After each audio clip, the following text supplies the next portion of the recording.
ఇటీవల గుడులని కేంద్రంగా చేసుకొని కేరళలో ఆర్ఎస్ఎస్ మత విద్వేషాలు రెచ్చగొట్టేటువంటి కర్రసాములు కత్తిసాములు పద్ధతులలో అమాయక యువతరాన్ని విద్వేషాలు నింపి ఒక మత ఉన్మాదులుగా మత ఛాందసవాదులుగా మార్చేటువంటి కుట్రలు చేస్తున్నటువంటి దాని నేపథ్యంలో అక్కడ ఉన్నటువంటి న్యాయస్థానం కానీ కేరళలో ఉన్నటువంటి వామపక్ష ప్రభుత్వం కానీ వీటన్నింటిలలో ఆర్ఎస్ఎస్ నిషేధిస్తున్నామని చెప్పేసి నిర్ణయం తీసుకుంది.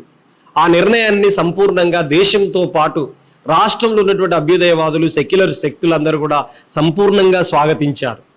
ఒక సిపిఎం ప్రభుత్వమే కాదు, ఆర్ఎస్ఎస్ 1925లో ఏర్పడ్డప్పటి నుంచి వాళ్ళే చెబుతున్నారు సర్దార్ వల్లభాయ్ పటేల్ చాలా గొప్ప హిందుత్వవాది అని చెబుతున్నారు. ఆ వల్లభాయ్ పటేలే 2 సార్లు నిషేధించాడు ఆర్ఎస్ఎస్ని. ఆర్ఎస్ఎస్ దేశభక్తి సంస్థ అయితే దేశ స్వాతంత్రంలో పోరాటంలో పాల్గొన్నటువంటి వల్లభాయ్ పటేల్ ఎందుకు నిషేధించారు?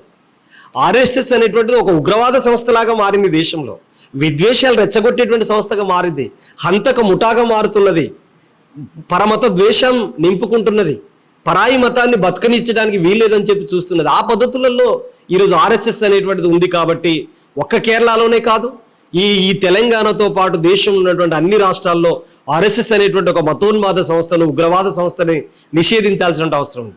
ఒక ఆర్ఎస్ఎస్నే కాదు, ఈరోజు ఐఎస్ఐ టెర్రరిస్టుల్ని మనం చూస్తా ఉన్నాం. ముస్లిం టెర్రరిజం ఎంత ప్రమాదమో హిందూ మతం ఉన్మాదంలో, హిందూ మతం అనుసరిస్తున్న ప్రజలలో అమాయకత్వం ఉంటుంది, వాళ్ళ దేవుడు భక్తి ఉంటుంది, వాళ్ళ పట్ల వాళ్ళ విశ్వాసాల పట్ల మేము సంపూర్ణ గౌరవంతో ఉంటున్నాం, వాళ్ళను గౌరవిస్తాం. హిందూ మతం పేరు మీద దేవుళ్ళను మొక్కుతూ విశ్వాసంతో ఉంటున్నటువంటి ఆ భక్తుల ఎడల గౌరవంతో ఉంటుంది కులవివక్ష వ్యతిరేక పోరాట సంఘం. కానీ ఆ మతాన్ని అడ్డం పెట్టుకొని రాజకీయాలు చేయటం, ఆ మతాన్ని అడ్డం పెట్టుకొని విద్వేషాలు రెచ్చగొట్టడం, ఆ మతాన్ని అడ్డం పెట్టుకొని పరవ్యక్తుల మీద దాడులు చేసేటువంటి సంస్కృతి ఏదైతుందో అది విద్వేషాలు నింపే సంస్కృతి. అందుకని ఆర్ఎస్ఎస్ సంస్కృతి అంటేనే విద్వేష సంస్కృతి, ఆర్ఎస్ఎస్ సంస్కృతి అంటేనే ఉగ్రవాద సంస్కృతి.